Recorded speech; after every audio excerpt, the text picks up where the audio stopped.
Komisi Informasi Provinsi Jawa Tengah mendatangi kantor Dinas Perpustakaan dan Kearsipan Kota Solo. Kehadiran Komisi Informasi ini untuk memeriksa atau membuktikan keberadaan dokumen ijazah Jokowi.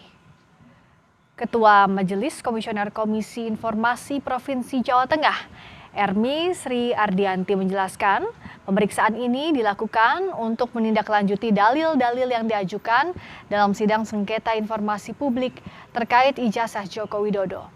Hal yang disengketakan adalah informasi terkait dokumen ijazah Jokowi yang digunakan pada saat pendaftaran Wali Kota Solo 2005 lalu. Dalam persidangan sebelumnya, pihak termohon yakni Pemkot Solo mendalilkan dokumen ijazah yang dimohonkan tersebut tidak dikuasai atau dimiliki oleh lembaga kearsipan daerah maupun dinas perpustakaan setempat.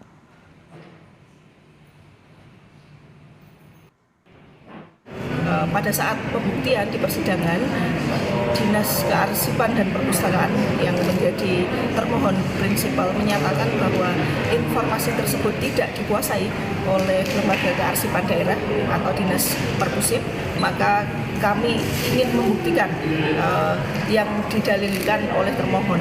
Jadi apakah betul tidak dikuasai? Kalau tidak dikuasai kan artinya tidak punya ya.